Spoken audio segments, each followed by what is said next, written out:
Olá, sejam muito bem-vindos ao canal Alma Luz, canal que faz um estudo bíblico em formato de Evangelho no Lar, com vídeos diários para ajudar a gente a ter uma ferramenta, uma possibilidade através da internet de nos conectarmos com a espiritualidade superior e assim, quem sabe, ajudarmos com a elevação da nossa vibração e a elevação da vibração do nosso entorno. Então, fica aí o convite, vem com a gente e hoje vamos começar, como sempre, lendo uma mensagem de um livrinho de mensagens. Vou ler Vinha de Luz, Espírito de Emmanuel, Francisco Cândido Xavier. Aqueles que acompanham já o canal já conhecem isso de cor e salteado. E a gente vai ler a mensagem de número 28, que se chama Em Peregrinação. Porque não temos aqui cidade permanente, mas buscamos a futura.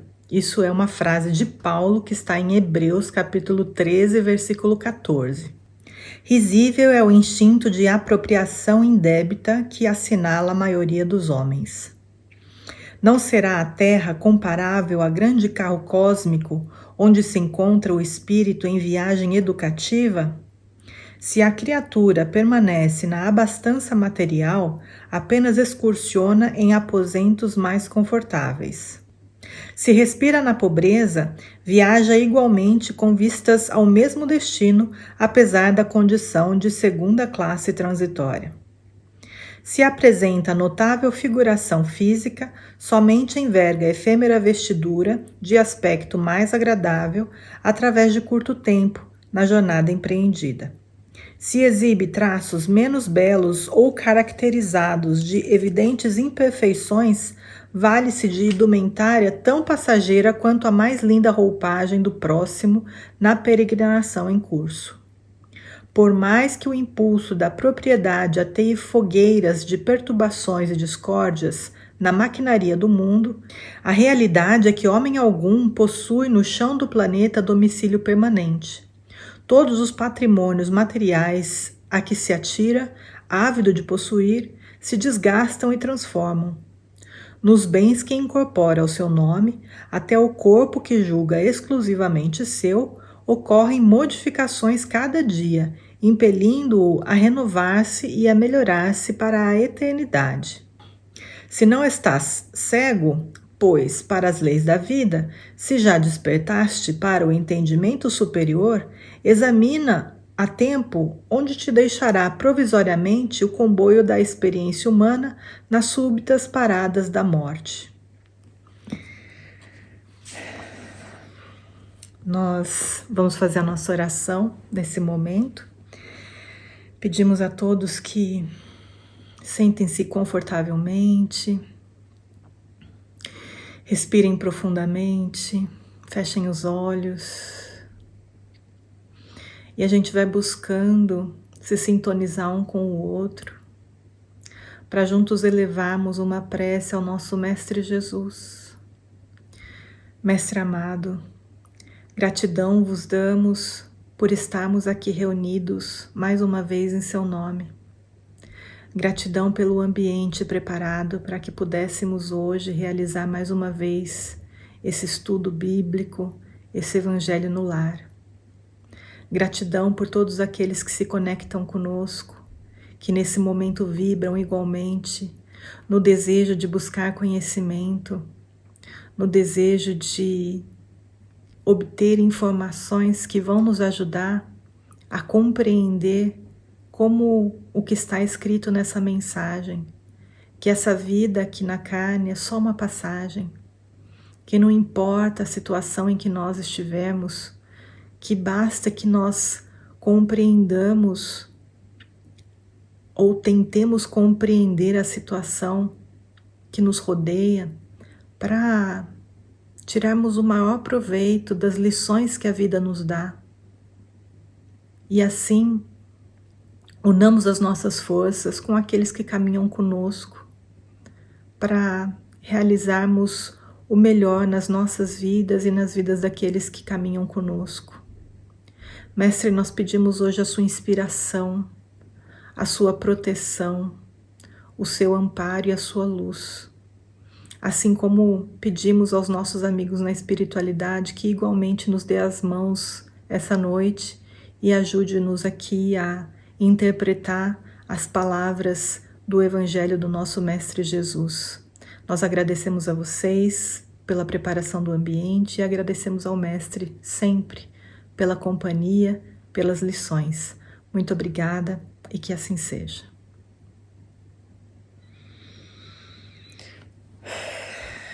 Vamos lá? Continuamos então no Evangelho de Mateus. Nós estamos agora no capítulo 3º. O capítulo 3º, ele tem o nome de Pregação de João Batista.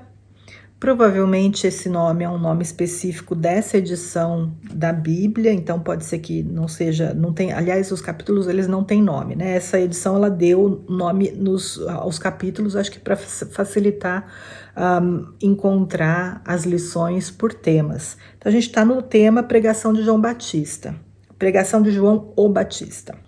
E nós vamos hoje ler o versículo de número 3 do capítulo então 3º, que diz o seguinte: porque este é o anunciado pelo profeta Isaías que disse: voz do que clama no deserto, preparai o caminho do Senhor, endireitai as suas veredas. Esse versículo ele está diretamente relacionado aos versículos anteriores e está se referindo a João Batista, porque ele fala, né, que naqueles dias apareceu João Batista no deserto da Judéia. Então, colocando aqui de uma forma mais explícita a questão de que, mais uma vez, né, a gente vem fazendo esses links aí com as profecias, mais um acontecimento envolvendo a vinda e a estada de Jesus entre nós, havia sido profetizado anteriormente. E aí, no Evangelho, eles fazem essa conexão para justamente dar ainda mais embasamento, ainda mais verdade ao fato dele ser o Messias prometido. Porque isso era um acontecimento que estava sendo muito esperado naquela época, por todo o povo judeu. Não se falava praticamente de outra coisa. Então, o fato de eles fazerem sempre essas conexões ajudam realmente a dar uma chancela de... pessoal, lembra que o que foi profetizado? Olha acontecendo aqui, né? Isso é muito interessante. E aí, João Batista, né? A gente falou um pouquinho de João Batista no vídeo anterior, sobre a difícil tarefa, né, que ele tinha. E a gente vai tocar nele aqui, né, nesse capítulo inteiro. E eu acho que essa passagem específica, além dessa questão da conexão com uma profecia anterior de Isaías, eu acho que é essa figura do deserto, dele clamar no deserto. Porque Jesus, ele trouxe uma mensagem muito pura, muito profunda, muito verdadeira, muito única. Mas, é claro, nós homens, a gente ainda no nível evolutivo em que a gente está, a gente acabou se apropriando da mensagem e deturpou bastante, né, o conteúdo, deturpou a forma de se reverenciar a mensagem e o mestre, colocando inclusive impositivos, né, para as pessoas, até que chegou uma época que tinha que se pagar para receber, né, as indulgências lá, aquela época das indulgências, né. Então, assim, fora essas questões, em todo o processo, até hoje, né, se a gente for ver, existe, por exemplo, uma imagem ainda muito forte do inferno e do fogo do inferno, e de o pecado, e se você pecar você vai para o inferno. E essa forma de interpretar as coisas, ela foi necessária num tempo da humanidade, porque eu acho que Deus, na sua infinita misericórdia, não permitiria que a gente alimentasse essa informação se não fosse de alguma forma importante para o nosso crescimento espiritual. Afinal de contas, bem ou mal, ela ajudou, mesmo que castrando, meio que castrando, né, as capacidades criativas das pessoas, ela acabou podando a sua maneira de agir, criando, né, seres obedientes, não pelo desejo de ser obediente, mas por medo. Medo de ir para o inferno, medo de ir para o limbo, né, ir para, sei lá. Até que chega os dias de hoje, a gente vai aí aos poucos tentando se livrar dessas algemas que seguram a gente ainda nessa interpretação muito estreita, né, das palavras de Jesus. E muito devagarzinho a gente vai tirando esses véus e vai conseguindo encontrar na mensagem a essência, aquilo que realmente importa.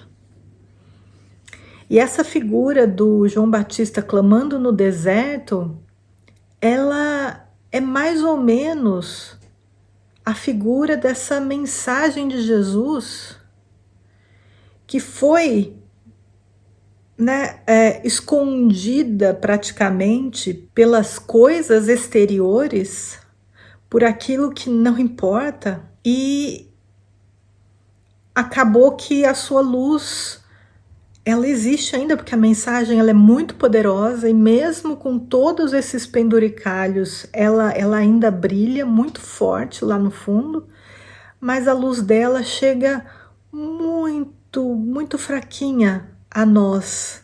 E aí, claro, por conta disso, existe uma debandada de pessoas, né, da crença no Cristo.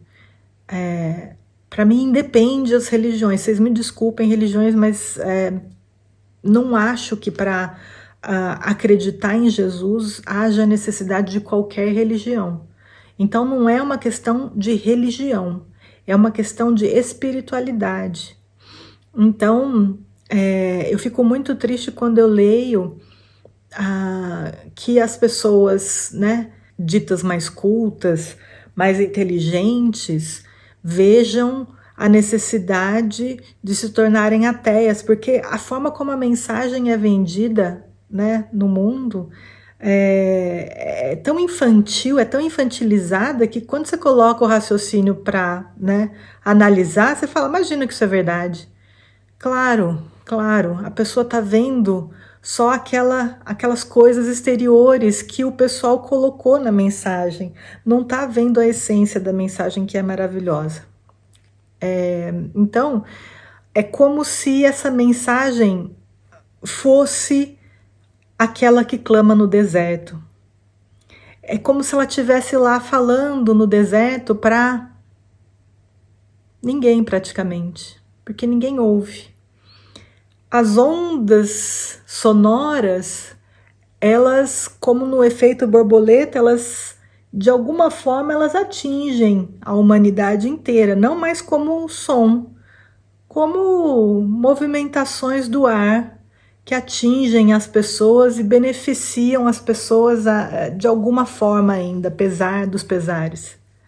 Mas não conseguem beneficiar o tanto quanto poderiam se as pessoas estivessem lá no deserto ouvindo a mensagem, sendo capazes de apreender aquilo que está sendo dito na sua maior profundidade. Então, é como se ainda hoje, não mais o João Batista, mas a mensagem tivesse lá, sendo dada no deserto. E mesmo nós, que julgamos entender um pouco mais, aceitar um pouco mais, temos a coragem de falar no nome de Jesus, independente do que os outros vão pensar, mesmo nós. O nosso coração ainda é um deserto, porque ele fala, a gente acha bonito, a gente concorda, a gente fica espantado quando a gente percebe algumas conexões com verdades espirituais que a gente fala, puxa, não era assim que eu entendi, agora eu entendo.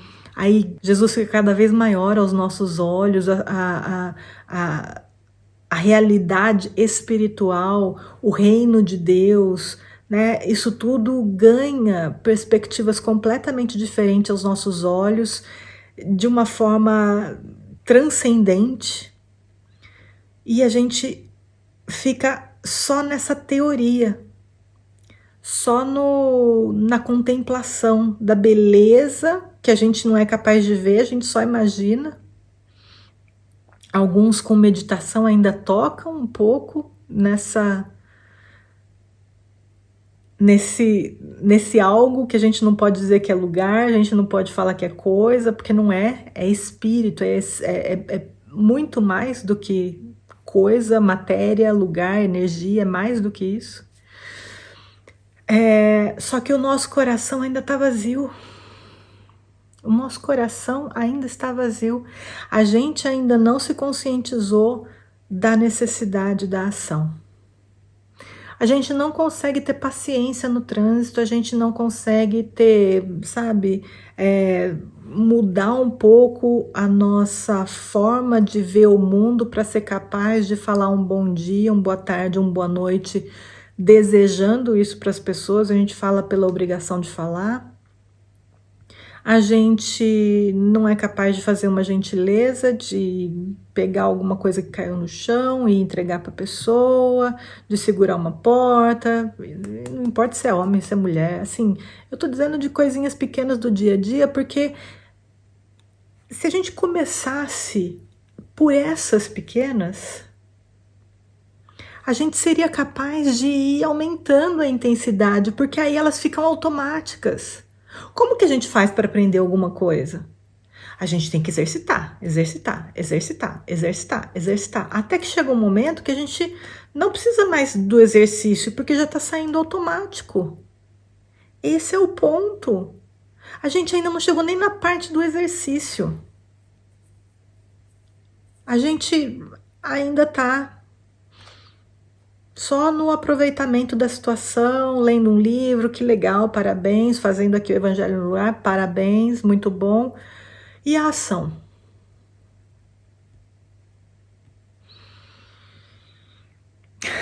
Enquanto a gente não age, é como se João Batista ainda estivesse lá no deserto, lá longe, falando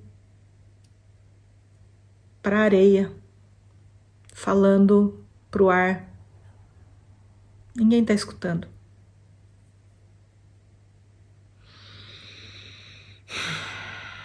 Gente, é muito duro, mas é a grande realidade. A gente tem que, às vezes, colocar a mão na consciência e pensar, realmente, porque como a gente viu na mensagem no início, né? A mensagem do Vinha de Luz, é uma passagem, né? Esse momento em que nós vivemos encarnados. É uma passagem, ela vai acabar. Então, a gente não está aqui à toa, não é para trabalhar, ir para casa, comer, dormir e viajar no final do ano, não é. É muito mais do que isso. É isso, só que melhorado. Não é que a gente precisa ter uma missão especial, a gente precisa ter um papel especial, não é nada disso, mas se a gente for capaz de fazer algo melhor para aquilo que a gente já tem, dentro daquele ambiente, poxa, a gente já vai estar fazendo muita coisa. Mas nem isso a gente faz.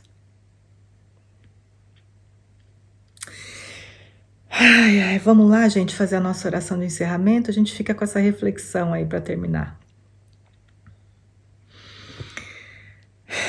Se tiver água, não esquece. Vamos colocar água para fluidificar, tá bom?